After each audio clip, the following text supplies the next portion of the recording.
Episode की शुरुआत होती है जहाँ पे अवीज़ बहुत ही तेज़ी से पीछे के साइड पे गिरता है और फिर वो बोलता है कि डैम इट। और तभी मार्को आता है, बोलता है कि तुमने बहुत देर तक लड़ा।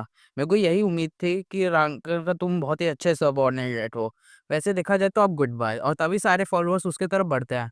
तभी राल्फ आता है, बोलता है टाटा, और सारे फॉलोअर्स को एक पंच मार के उधर हटा देता है। और मार्को बोलता है एल्बम की पार्टी। तभी राल्फ बोलता है कि प्रॉब्लम सॉल्वर यहाँ पे है।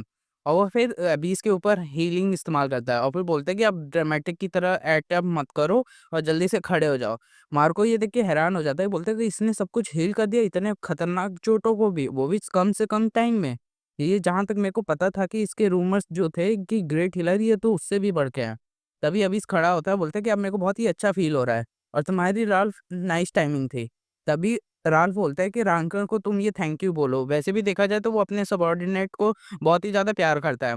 और वैसे भी देखा जाए तो यहाँ पे 30 लोग होंगे, क्या तुम तैयार हो? और अवीस बोलता है कि हाँ चलो इनको कुचलते हैं। तभी राल्फ उधर से भागते हुए बोलता है कि चलो यहाँ से भागते हैं। और अवीस देख के ये हैरान हो जाता है और फिर वो बोलता है कि तुम क्रेजी फकर, और वो भी उसके पीछे भागने लगता है और सारे फॉलोअर्स बोलते हैं कि चलो उनको पकड़े। और फिर वो वहाँ पे हमें विल का दिखाया जाता है, वो बोलता है कि यूजलेस बास्टर्ड, आखिर यहाँ पे हो क्या रहा है? तुम्हें इतनी सारी मैंने पावर्स इसलिए दिए थे कि तुम यहाँ पे ये सब नहीं कर सकते। आर्केडियम कुछ सोचता है और फिर बोलता है कि चलो ये फिर इसको आवाज़ को कुछ थोड़ा तड़कता-भड़कता बनाया जाए। और फिर विल बोलते हैं कि क्यों तुम मेरे को गुस्सा दिलाने की कोशिश कर रहे हो?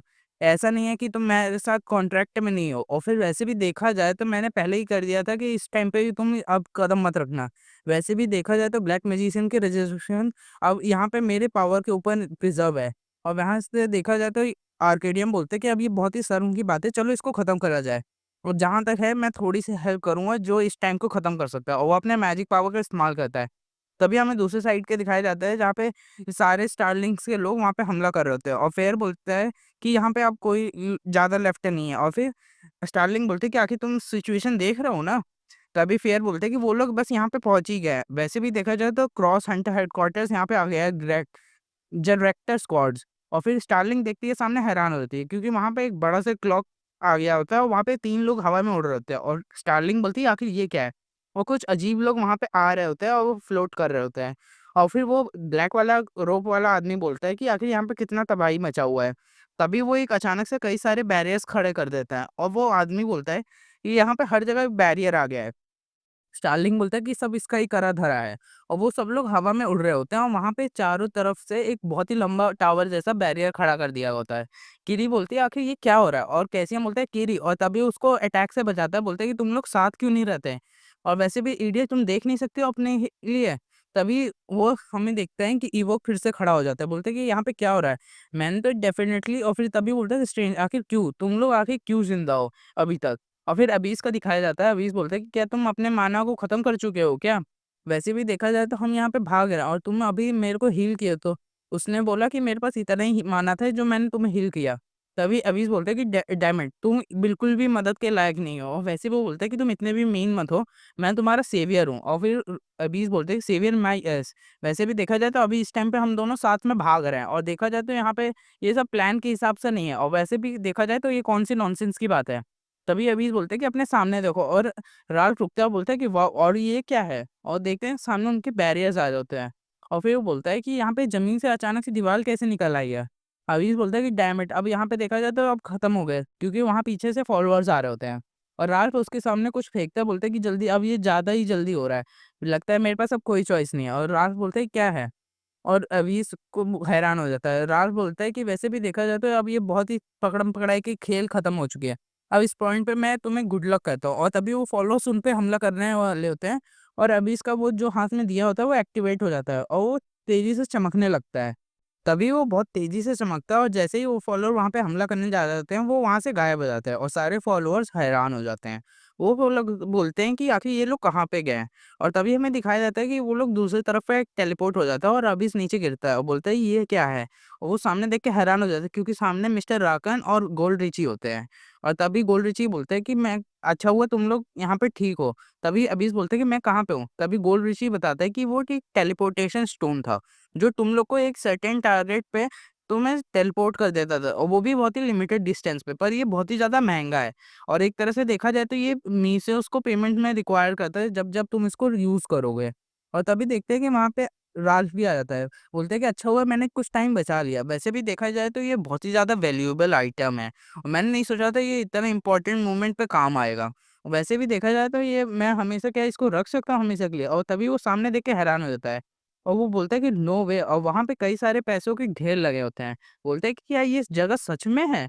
और फिर वो बहुत ही ज़्यादा खुश होके सारे पैसों के ढेर में कूदने लगता है।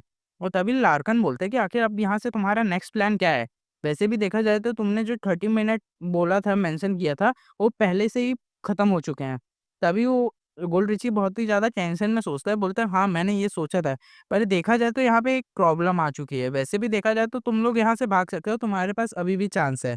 तभी राल्फ निकलते हुए बोलता है, क्या तुम पागल हो? मैं इन सारे इतने सारे गोल्ड कॉइन्स को यहाँ पे छोड़ के नहीं जाना चाहता।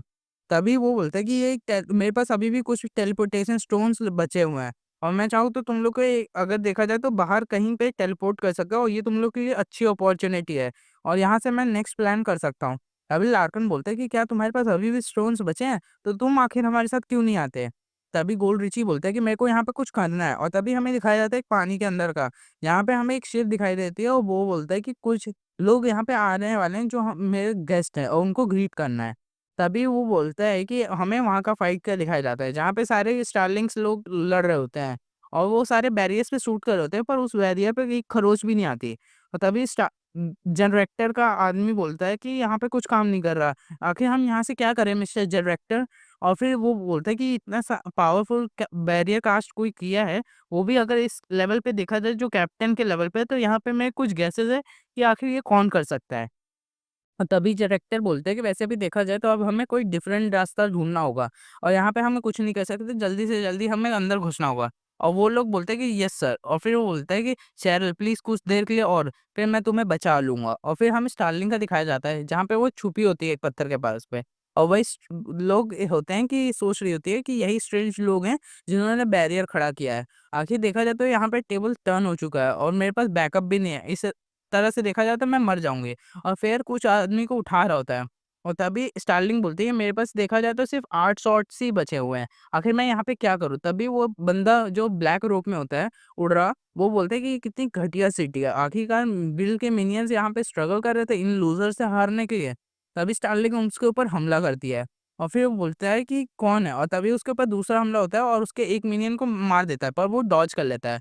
तभी वो एक ब्लास्ट बनाते हुए बोलता है कि अच्छा तुम वहाँ पे, और वहाँ पे ऑब फेंकता है, पर देखता है कि वहाँ पे नहीं है और वो बोलते हैं कि तुम कितनी बेवकूफ़ हो, यूज़लेस। तभी उसको पीछे से हमला होता है और फिर वो बंदा बोलता है कि तुम छोटे चूहे, आखिर तुम वहाँ से हो? और वो उसके कई सारे शॉट से बच रहा होता है। बोलता है कि तुमने क्या सोचा? तुम अपनी ट्रिक की वज़ह से मेरे ऊपर हमला कर सकते हो और ये तुम मेरे ऊपर यूज़ करोगे? ये वैसे भी देखा जाए तो मेरे पास कोई यूज़ नहीं है, और फिर उसके सामने से बहुत तेज़ी से ब्लास्ट करता है, जिसके कारण वो सिटी डिस्ट्रॉय होने लगती है और वहाँ पे बहुत तेज़ी से ब्लास्ट होता है और कई सारे पत्थर उड़ते हैं। तभी हमें दिखाया जाता है कि एक छत पे होती है वो स्टारलिंग और वो बंदा बोलता है कि मैंने आखिर तुम्हें ढूँढ लिया है। तभी वो बोलती है कि मेरे को लगा ही था कि तुम बहुत ही ज़्यादा मुश्किल हो गए तुम्हें मारना। वैसे भी देखा जाए तो ये बहुत ही ज़्यादा हार्ड है और ये मेरे को पसंद है, और स्टारलिंग अपने स्नाइपर का इस्तेमाल करते हुए एक छत पे होती है। तभी वो ब्लैक रोब वाला बंदा बोलता है कि आखिर तुम कहाँ छुप रहे हो चूहे? और तभी स्टारलिंग वहाँ पे स्नाइपर से उसके ऊपर हमला करती है और उसको ऊपर लगता है, पर उसको कुछ नहीं होता। फिर बोलता है कि ये सब पॉइंटलेस है और उसके तरफ कई सारे ब्लास्ट करती है और फिर स्टारलिंग उससे बचता हुआ बोलती है कि ये कितना ज़्यादा मजबूत है। वैसे भी देखा जाए तो अब मेरे पास लास्ट मैगज़ीन बची हुई है और ये बास्टर्ड। तभी वो आदमी बोलते है कि आखिर तुम कितनी देर तक मेरे से भाग सकते हो, ये देखता हूँ। और फिर वो स्टारलिंग सोचती है कि ये बहुत ही बुरा है, अब मेरे पास कोई चांस नहीं है, अब यहाँ पे मैं कुछ नहीं कर सकती। तभी स्टारलिंग की तरफ कोई बढ़ता है और वह ब्लैक रॉक के साइड वाला एक समन भगता है और वो स्टारलिंग के ऊपर हमला करता है और स्टारलिंग हैरान हो जाती है। तभी हमें दिखाया जाता है कि जहाँ पे सारे फॉलोअर्स वहाँ पे ट्रेजर की तरफ बढ़ रहे होते हैं और मार्को बोलता है कि यहाँ पे इस दरवाजे के पीछे, डैम इट, मैंने ये पहले कंसीडर क्यों नहीं किया, ये टेलीपोर्टेशन स्टोन है, और वो सारे चैम्बर में घुस जाते हैं। और फिर बोलता है कि अब ये हाइड एंड सीक का गेम खत्म हुआ मिस्टर गोल्डरिच। और फिर वो बोलता है मैंने ये एक्सपेक्ट ही किया था कि जहाँ तक ये है कि ये ट्रेजर स्टोरेज ही होगा, मैं आपसे बहुत ही ज़्यादा डिसअपॉइंटेड हुआ।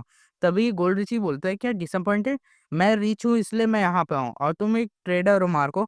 और तभी वो बोलता है कि मैं अंडरस्टैंड करता हूँ आपकी फीलिंग्स, वैसे भी आप जितनी बेइज्जती चाहे मेरी कर सकते हो, आपकी जैसी इच्छा। वैसे भी देखा जाए तो मैं यहाँ पे अकेला हूँ, तो अब इसका मतलब आपको गैपोर के कुत्तों ने भी आपको धोखा दे दिया है। वैसे भी देखा जाए तो मैं यहाँ के ट्रेजर्स का बहुत ही अच्छा इस्तेमाल करूँगा और आप यहाँ पे अच्छे से सो सकते हैं। और तभी सारे फॉलोअर्स उसकी तरफ बढ़ता है। तभी कोई बोलता है एक लीवर खींचते हुए, क्या गैपोस के कुत्ते, और वहाँ पे एक बहुत बड़ा स्लाइड खुल जाता है, जिसके कारण वहाँ पे कई सारे पैसे आने लगते हैं। वो सारे फॉलोअर हैरान हो जाते हैं, बोलते हैं कि ये इतना सारे गोल्ड और ये क्या हो सकता है? तभी लॉर्ड लार्कन बोलते हैं कि आखिर तुमने कुत्ता किसको किया? कम से कम हम उसको काटते नहीं हैं जो हमें खिलाता है। और गोल्ड रिट्रीवर बोलता है कि मैं बहुत ही ज़्यादा एम्बैरेस हुआ, पर प्लीज़ गैपोर अपने मर्चेंट यूनियन का इस्तेमाल करो अपने हंटिंग हूंड्स का, और ये इन लोग को सबक सिखाओ। वैसे तभी देखते हैं कि राल्फ और अबीस एक होवरबोर्ड पे उस स्लाइड करते हुए आते हैं और बोलते हैं कि अब ये समय है तुम लोग को लेसन सिखाने का। मार्को हैरान हो जाता है, बोलते हैं कि गैपोर के बास्टर्ड यहाँ पे अभी भी हैं, और सारे फॉलोअर बोलते हैं कि मेरी बॉडी अब निकल नहीं पा रहे, और तभी एविस और राल्फ अपने पंचेस बनाते हैं, बोलते हैं कि क्यों तुम्हें पैसे अच्छे नहीं लगे, और उन सबके ऊपर हमला करने लगते हैं। और फिर वो बोलते हैं कि मैन ये बहुत ही ज़्यादा एक्साइटिंग है, और तभी लॉर्ड लार्कन बोलते हैं कि राल्फ देखो, और तभी राल्फ उस साइड देखता है, वो एक फॉलोअर उसकी तरफ जंप करता है, पर वो अपने होवरबोर्ड से अपने उसको ब्लॉक कर लेता है, और वो हैरान हो जाता है। बोलता है क्या हुआ तुम्हें, ये बारिश अच्छी नहीं लगी, अब चलो मरो। और जैसे भी देखा जाए तो ये बुरा नहीं है, और फिर उसको पंचेस मार के कई सारे उसको फेंक देता है। और फिर मार्को बोलते हैं कि मैं यहाँ से बाहर नहीं निकल पा रहा, तभी अवीस बोलते हैं क्या मैं तुम्हारी हेल्प कर दूं, वैसे भी तुम अब बहुत ही छोटे पिल्ले हो, क्यों अब तुम अपने पूंछ अपने पैरों के बीच में नहीं फंसाओगे, और उसको बांध के वहां पे फेंक देते हैं। और फिर सब लोग बोलते हैं कि चलो अब कन्फेस करो, अब ये तुम्हारा सब कुछ खत्म हो गया, आखिर तुम्हारा अगला प्लान क्या है, और तुम अगर ज्यादा ही अच्छे बनोगे तो तुम्हारे को ट्रायल में दिक्कत नहीं होगी। तभी मार्को हंसता है, बोलता है क्या तुमने क्या सोचा कि यहाँ पे लॉ काम करेगा आज की दुनिया में? अब तुम यहाँ पे सब लोग मरने वाले हो। तभी एक अलग तरह से आवाज आता है, तो बोलता है कि क्या तुम सुन सकते हो यहाँ पे? वैसे भी देखा जाए तो मैं एक रेंडिजियन पॉइंट पे हूँ, और लॉर्ड लार्कन हैरान हो जाता है। और फिर वो बोलता है कि मैंने आपने रिक्वेस्ट मांगा है premium high efficiency teleportation stone का इस्तेमाल करने के लिए। तभी गोल्ड रिची बोलता है कि ये गोल्ड रिची है, मैंने तुम्हें परमिशन दिया, और तभी राल्फ सुन के हैरान हो जाता है, क्या प्रीमियम, ये क्या है? क्या ये भी एक टेलीपोर्टेशन स्टोन की तरह है जो तुम्हें दूसरे बहुत ही ज़्यादा दूर तक तुम्हें अलाउ करता है पास करने के लिए? तभी राल्फ बहुत ज़्यादा हैरान हो जाता है, बोलते हैं क्या तुम्हें तो एक तरह से ये देखा जाए तो बहुत ही प्राइसलेस आइटम है, तुम आके इसको इस्तेमाल कैसे कर सकते हो? और फिर वो बोलता है कि मैंने एक रीइन्फॉर्मेशन मंगाई है, जिसके कारण मैंने बैकअप मंगाया, और जिनको मैं ट्रस्ट कर सकता हूँ, इसलिए मैंने उनको यहाँ पे टेलीपोर्ट करने के लिए बुलाया है। वैसे भी देखा जाए तो वो लोग बस बहुत ही ज़्यादा पीछे है। मार्को हैरान हो जाता है, क्या रीइन्फॉर्मेशन? और वो बोलता है क्या तुम सीरियसली हो? तुम्हें लगता है कि तुम उसको बुलाने से तुम यहाँ पे बच ही जाओगे? तुम लोग कितने बेवकूफ़ हो, और कुछ मर्सनरीज़ को बुलाने से तुम कुछ पैसों की वज़ह से यहाँ पे नहीं बच सकते। तभी गोल्ड रिची बोलते हैं, क्या कुछ पैसे? तुम मार्को भूल कि तुम्हारे सामने कौन खड़ा है, और वैसे भी देखा जाए तो मैं गोल्ड रिची मर्चेंट यूनियन का फाइनेंशियल पावर हूँ। अब मैं तुम्हें दिखाता हूँ कि रियल फ्लेक्स क्या होता है, और वो हंसता है। तभी हमें बाहर का दिखाया जाता है जहाँ पे कई सारे ब्लास्ट हो रहे होते हैं, और इवोक उनको बोलता है कि अब मैं बहुत ही ज़्यादा ग्रेटफुल हूँ, वैसे भी देखा जाए तो इस पावर का बहुत ही ज़्यादा शुक्रिया, मैं इसका बहुत ही अच्छे से इस्तेमाल कर पा रहा हूँ। तभी कैसियम बोलता है कि जल्दी से अब हम लोग साथ रहते हैं, वैसे ये इडियट। तभी वो बोलता है कि तुम अपने ज़्यादा पुश पुश मत करो खुद को, वैसे भी देखा जाए तो अब तुम लोग यहाँ पे हमेशा के लिए आराम करने वाले हो। तभी उसके ऊपर एक पानी की बूंद गिरती है, वो देखता है, और क्या पानी की बूंद, और ऊपर से कई सारी बारिश होने लगती है। और फिर बोलता है कि गोल्डरिची की पैसा, तुम्हें क्या लगता है कि मैंने यहाँ पे इतने सारे पैसे किया है? तुम्हारे पास आंसर पहले से ही है। और फिर देखते हैं कि वहाँ पे बहुत तेजी से बारिश होने लगता है, और फिर स्टारलिंग बोलती है क्या ये सही में? और तभी देखते हैं कि वहाँ पे बाढ़ आ जाती है, और फिर देखते हैं कि वहाँ पे एक नथालियस का शिप आता है, और फिर बोलते हैं कि जिस ओरिजिन से पूरी दुनिया डरती है, वो ओशन यहाँ पे आ चुका है, और फिर हमें दिखाया जाता है कि कैप्टन काइरीन आ गए होते हैं, और फिर बोलते हैं कि शिप लिलिथ हार्बर यहाँ पे आ चुका है, कैप्टन आपका क्या हक है? और वैसे भी बोलती है फिर काइरीन कि तुम हम लोग अपने कैनन्स को प्रिपेयर करो और एम करने के लिए तैयार करो, वैसे भी अब हमें यहाँ पे फायर करना है। तभी हमें यहाँ से आने का पहले का दिखाया जाता है जहाँ पे कैप्टन काइरीन आ रहे होते हैं, और उसके साथ ही बोलती है कि कम्युनिकेशन चेक हो चुका है, एंड एंटर करने के लिए हमें परमिशन मिल चुकी है, 3, 2, 1। और वो लोग एंटर कर जाते हैं, और फिर बोलते हैं कि शिप लिलिथ हैबर में पहुंच चुकी है, कैप्टन आपकी क्या ऑर्डर्स है? फिर बोलते हैं कि अपने कैनन्स को प्रिपेयर करो, वैसे भी अब हमें एम करना है।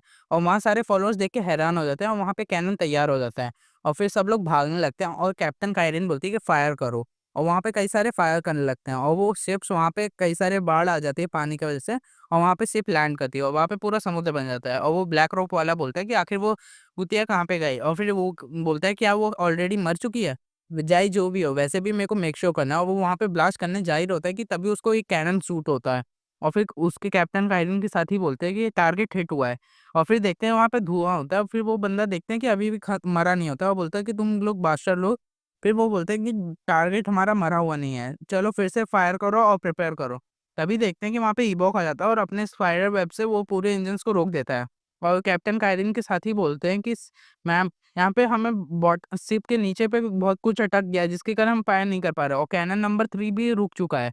और बोलते हैं कि हमारा शिप मूव नहीं कर पा रहा है इसके आगे। और वैसे भी देखा जाए तो कैप्टन हमारे शिप को कोई अटैक कर रहा है और वो ईवोक होता है। ईवोक उधर पड़ रहा होता है और तभी वो ब्लैक रोप वाला बोलता है कि चलो मैं इसके लिए तुम्हें पे करूंगा।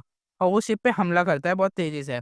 और फिर वो बोलता है कि राइट साइड में जो शिप के हैं अटैक हुआ है और हमारा आउटर लेयर जो है बहुत ही ज़्यादा डैमेज हो चुका है। और तभी देखते हैं कि ईबॉक भी नीचे से हमला कर रहा होता है शिप के। और फिर मुरेट कहता है कि काइरिन ऐसे इस रेट पे तो देखा जाए, तभी वो ब्लैक रोप वाला बोलता है कि तुम लोग, हमारा खिलौना बहुत ही ज़्यादा मजबूत है, तो क्यों ना इसके लिए किया जाए। और काइरिन बोलती है कि क्या अब हमें खुद से लड़ना होगा मुरेट, तुम्हें पता है ना। ये तभी वहाँ पे कोई आता है, बोलता है कि इसको तो मैं देख लेता हूँ, और वहाँ पे बहुत तेजी से ब्लास्ट करता है। वो हैरान हो जाता है कि बोलता है कि क्या ये लाइट। और फिर देखते हैं कि वहाँ पे कमांडर मिहेल आ जाते हैं और वो उसको मार देते हैं। आर्केडियम बोलता है कि मेरे को विश्वास नहीं हो रहा कि वो आखिर यहाँ पे आ ही गया। तभी बोलता है कि ये कितना दुख की बात है, और ये देखा जाए तो वो वापस आ चुका है। और कैप्टन मिहेल होते हैं कि वो उसको कई सारे अटैक्स के उसके ऊपर हमला करने लगता है, और इवोक एक बैरियर कर लेता है, पर कैप्टन मिहेल जैसे ही उसके ऊपर अटैक करने जाता है और इवोक सोचता है कि ये बंदा, और उसके ऊपर एक स्लैश लगता है जिसके कारण वो मारा जाता है और उसके हाथ कट जाते हैं। तभी उसका साथी बोलते हैं कि कैप्टन हम फिर से चलने लग गए हैं। तभी काइरिन बोलती है कि इस स्पीड पे तो अब हमें क्रिएट डिस्टेंस करना होगा। तभी वो बंदा बोलता है कि अब बहुत देर हो गया, अब वैसे भी देखा जाए तो मैंने इनफ चार्ज अप कर लिया है। और देख के काइरिन और मुरेट हैरान हो जाते हैं, और वहाँ पे बहुत ही बड़ा एक एनर्जी ब्लास्ट बनने लगता है। और बोलता है कि अब मैं तुम्हें इस रन से इरेज कर दूंगा। और फिर उसके ऊपर बोलता है कि अब हमला करते हुए कि चलो अब यहाँ से डिसअपेयर हो जाओ। कि तभी उसके हाथ पे एक हमला होता है और वो ब्लास्ट दूसरी साइड चला जाता है। और फिर वो उधर देखता है, बोलते हैं कि तुम छोटे से कीड़े। और फिर देखते हैं कि स्टार्लिंग उस पे अपने स्नाइपर से हमला कर देती है और बोलती है कि मेरे को किसी के कर्ज में रहना अच्छा नहीं लगता। तभी काइरिन बोलती है कि जल्दी से ट्रेजेक्ट्री कैलकुलेट करो, टारगेट लॉक करो और एनर्जी लिमिट अनलॉक करो। वैसे भी अब मैं इसको पे करने वाला हूँ और तुम यहाँ से अब कहीं नहीं वापस जाओगे, और उसके ऊपर हमला करो। तभी वो देखता है बंदा और हैरान हो जाता है और बोलते हैं आर्केडियम, और वहाँ पे बहुत तेजी से ब्लास्ट होता है, जिसके कारण पूरे बैरियर्स पे क्रैक आने लगता है और वो क्रैक धीरे धीरे पूरा ब्लास्ट में बदल जाता है। जिसके कारण जो उसमें पानी इकट्ठा होता है वो पूरा फैल जाता है, जिसके कारण सब लोग एक सुनामी की तरह फंस जाते हैं। और हम देखते हैं कि कैल्शियम किरी को पकड़ के एक तलवार दीवार में गाड़ा होता है, बोलते हैं कि ये बहुत ही ज़्यादा बुरा है, अगर इस रेट पे देखा है तभी उसका हाथ छूट जाता है और उसका कोई हाथ पकड़ लेता है और उसको बाहर खींच लेता है। और कैल्शियम देख के हैरान हो जाता है और बोलता है कि मास्टर, और मिहेल बोलता है कि तुम बदल गए, मेरे को तुम पे विश्वास था कैल्शियम। और फिर वो कैल्शियम के सामने ही होता है और कीरी नीचे गिरी होती है। और काइरिन अपने वही कम्युनिकेशन पे कहती है कि ये मैं काइरिन कैप्टन नॉटिलियस की बोल रही हूँ। वैसे भी देखा जाए तो यहाँ पे सारी सिचुएशन रिजॉल्व हो चुकी है। तभी गोल्डरची बोलती है कि थैंक यू आपकी हेल्प के लिए कैप्टन काइरिन, अब ये तुम्हारी बारी है। और वो मार्को को बोलता है कि जल्दी से अब तुम तुम्हें जो भी पता है सारा कुछ मेरे को यहाँ पे बता दो।